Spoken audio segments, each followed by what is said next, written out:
What happens when you play the game of divisive group identity politics? Well, eventually it comes home to roost, and this time it might be tearing apart the Liberal Party itself. This was the scene in Ottawa yesterday as Anthony Housefather is contemplating whether he's going to stay with the Liberal Party at all. Is this the first time that you're actually kind of reflecting on your role within this party? I mean, this has been going on for a number of months now. There's been tensions in Canada, rising anti-Semitism. You've seen your government struggle to sometimes or come up with a position that satisfies everybody, and you've kind of been at the forefront of this. But is this the first time you're actually kind of reflecting on your future here? I think it's the first time in my parliamentary career that I've had a reflection like this, where I truly felt last night that a line had been crossed when my party members got up and cheered and gave a standing ovation to Heather McPherson and the NDP. I started reflecting as to whether or not I belonged. And I will let you know further how I feel over the coming days. For the moment, I'm still there. Is this the... Well, we'll get into this. What is the contention, actually?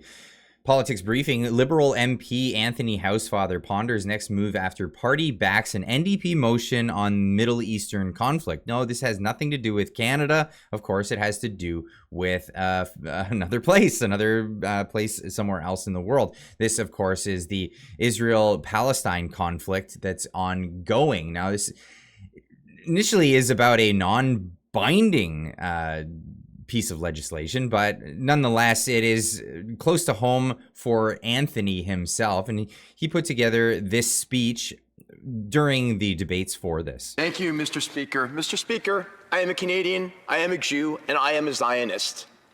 I am proud to have been born in this country. I am proud that my family came here in the 19th century and helped build this country. My family members fought in the World War I and World War II. We are part of Canada and lucky to be so. I've represented Canada in swimming internationally. I've represented Canada as a parliamentarian. And there's no place in the world I want to be other than in Canada. The Jewish community, of which I am part, is a religious community that has existed for thousands of years, but we're also a people. And we, since we've been here in 1760, have helped build this country. We got enormous opportunities, more than we've received anywhere else in history. But we've also, in academia, in law, in medicine, in physics, in science, in sports, in journalism, we have helped build this country. And 95% of Canadian Jews are Zionists. Zionism means we believe that we have a right to have one Jewish state in our ancestral homeland. Jews are indigenous to Israel. And we have had a history where Jews have faced persecution in every country in the world. We were expelled from England in 1290. We were expelled from Spain and Portugal in the 1490s. We faced the Crusades where people were killed. We were put in ghettos throughout Europe. We faced the Holocaust. Jews were expelled from Arab lands in the 40s, 50s, 60s, and 70s. And we needed one place where every Jew in the world knew if things went wrong in their country that they could go. And that is Israel, and that's what Zionism means. So when I get horrible, horrible threats and emails saying I'm a dirty Zionist instead of a dirty Jew, that's what Zionism means. So at all these demonstrations around the country, outside of synagogues, and outside of Jewish schools, and outside of Jewish community centers, where people are screaming about how horrible Zionists are, well, I am a Zionist, and I'm not embarrassed or ashamed of being a Zionist. I'll leave a link in the description for his whole speech, but he eventually gets to, I'll show you that part. Here's an article from the Globe and Mail saying, the House passes a motion after NDP removes all call for recognition of Palestinian state. Now, what's absolutely crazy about this whole scenario is that this has all come to Canada. This is a conflict over there. We have these massive protests forming around Jewish communities in Canada, protesting against them just being Jewish. That's where things really take the cake, when people are just going after people for their ethnicity.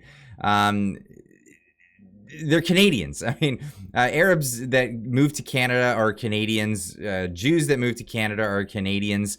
Largely, a lot of these conflicts should be left where they came from. If you're trying to get away from them, don't bring them here. But this has been flaring up in recent times. The House of Commons passed a non-binding, and again, non-binding. This is not even something that's going to affect the situation over there, but it's just creating more conflict here.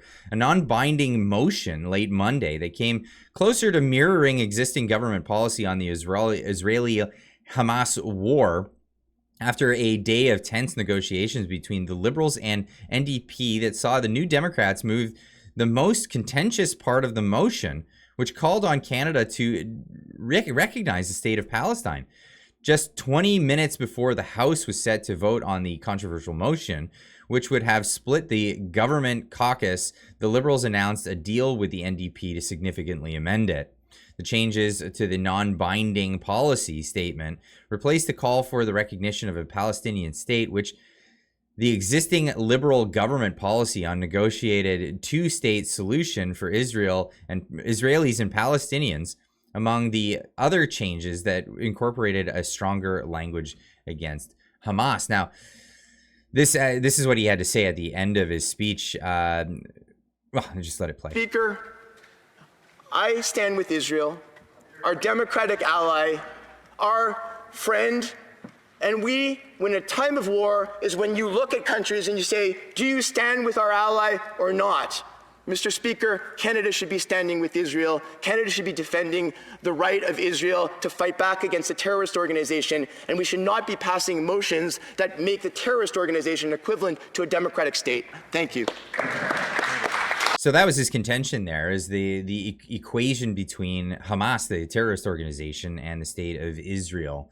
And this is what they want to make the point of the Canadian government, to make these declarations, at least on the side of the NDP, with this virtue signaling. I mean, I don't know what else you call this, getting up in Parliament wearing another nation's garb while giving your speeches. This has become a trend with the NDP.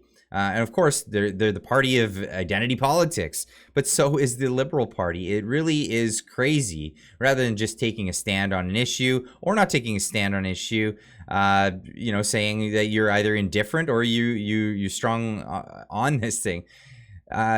Virtue signaling is a whole other game, and this is what we're seeing. Mr. Speaker, there's been lots of conversations in the House around trying to find balance, and in fact, the Conservatives' position has somehow tried to make this whole thing, all of the atrocities, all of the murders, all the deaths, as though it's solely Hamas's fault. So in asking for balance, not once have they acknowledged that the Hamas doesn't own F-16 fighter jets. Hamas doesn't own 2,000-pound bombs that have been dropped on civilian populations. Hamas didn't force people from the north to the south and then threaten to invade Rafah. Hamas didn't bomb schools and hospitals. So I would ask through you, Mr. Speaker, to the honourable member, in finding balance, in seeking balance from some of the ridiculous assertions from the Conservative caucus, could the honourable member please reflect on what the imbalance of power and the asymmetry of power and military might looks like in that region, and what the legacies of settler colonialism looks like here in this country? Bringing this stuff back home, it really is.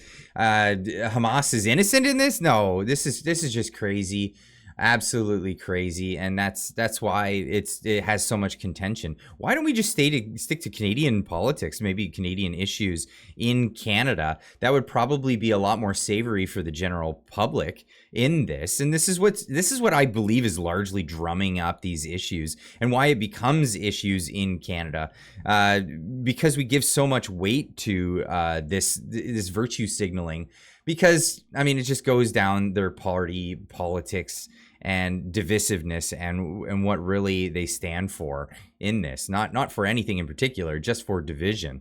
Now, Anthony Housefather was on the news talking about this. There are a number of things in the resolution which basically equated the democratic state of Israel with the terrorist organization Hamas, at least how the original resolution was drafted. I mean, you can't just make moral equivalencies where there are none. Israel was attacked on October the 7th, and you're either a friend of Israel or you're not a friend of Israel. As you're talking, Again, I'll leave a link in the description down below. Now, the contention is Anthony Housefather going to cross the aisle and go join the Conservative Party? And this is what a lot of people on the internet are speculating about. Of course, we don't know. We don't know what he's going to do, but is this something that, I mean, is this, at the end of the day, of course, he has a principled position when it comes to Israel, but does he have principled positions when it comes to everything else? If you look at the vote on from the House of Parliament on, you guessed it, the declaration of a state of emergency. That's right, voting on the Emergencies Act back in February 14th of 2022, you'll see that his name is on this list. Where is it? It's right there. And yes, he voted yay for the declaration of a state of emergency for Canadian truckers that were just fighting for their rights.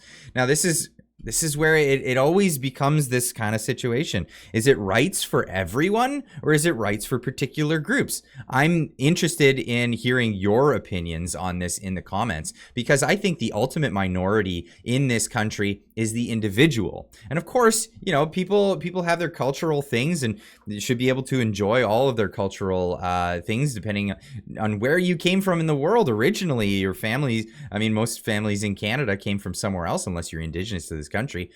But that being said, enjoy your cultures, enjoy all of the world's cultures, but the ultimate minority in this country is the individual, and that's who we should be standing up for.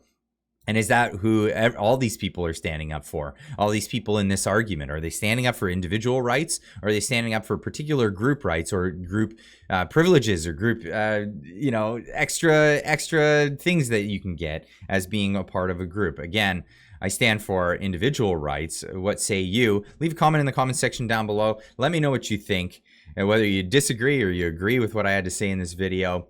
Leave a comment, and we'll see you in the next one. Keep on trucking.